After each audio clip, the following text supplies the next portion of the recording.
Students, अभी आप सब लोगों ने अपनी तैयारी खत्म कर ली होगी या अगले 1-2 घंटे तक आप तैयारी खत्म करने वाले होगे। इस समय आप लास्ट कुछ चीज़ें जो हैं वो रिव्यू कर रहे होगे, उनको रिवाइज कर रहे होगे। तो आइए कुछ एक आखिरी मैसेज के साथ फिर आप अपने आप में रहिएगा पूरा, और बोर्ड एग्जाम से पहले क्या करना है और अभी अगले 1-2 घंटे में क्या करना है, आइए 5-7 मिनट में हम आपस में बैठ के बात करते हैं।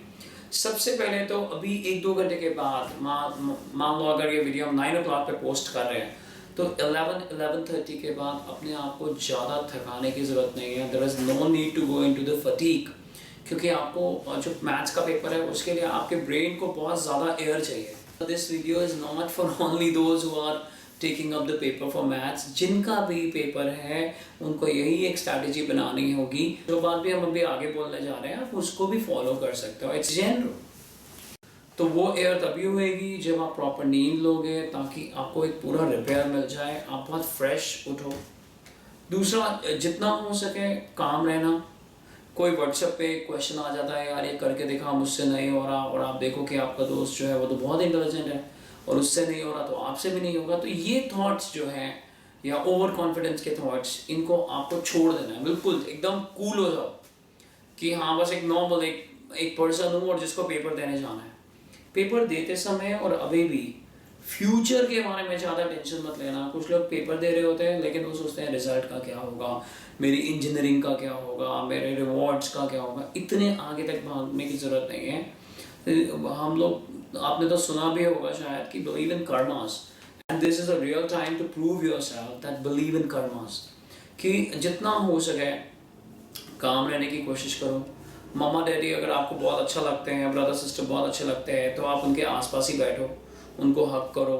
और इस समय पेरेंट्स को भी मैं यही कहना चाहूँगा कि साथ रहें, अपने बच्चों के साथ रहें और बिल्कुल मत छोड़ें। ये मत सोचें कि उनकी हाइट बढ़ गई है या वो 12th में आ गए हैं तो जो दिल है वो वैसा ही है, वो आपसे डिमांड कर रहा है कि आप उनके पास रहें। और वापस मैं आता हूँ कि अब छोटे छोटे जो नोट्स हैं उनको एक बार आप टर्न अप कर लो और ख़त्म करो। बस जैसे ही आप अब 11-11:30 होंगे, आप बेड पे जाओगे तो सारी चीज़ें अलग कर देना।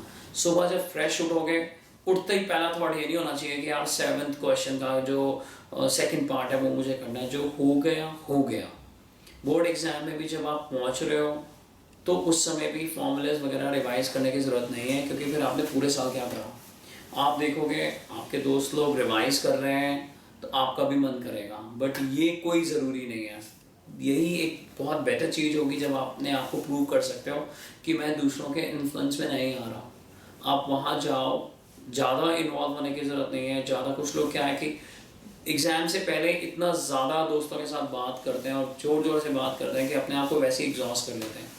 तो अपनी पूरी एनर्जी वहाँ रखो, थोड़ा स्माइल करो, जो भी स्माइल है उससे स्माइल देकर आप बात करो, बट अपने आप को ज़्यादा एक्सर्ट करने की कोशिश मत करें। और एग्ज़ाम के अंदर जैसे ही जाएं, पूरी तरह से एयर लेकर पेपर को दें। अगर 2-3 क्वेश्चन नहीं भी आ रहे तो उनको पहले छोड़ें, पूरे पेपर को निपटाएं और उसके बाद जो समय बच रहा है उनमें वो क्वेश्चंस करें और अच्छा सा करके आएँ। Thank you very much, God bless you. और अभी थोड़े दिन में हम इसी चैनल पर एनडीए और कॉन्ट्स, बीबीए, बीसीए, कॉन्ट्स और एंट्रेंसेस के क्वेश्चंस भी पोस्ट करते चले जाएंगे। Thank you.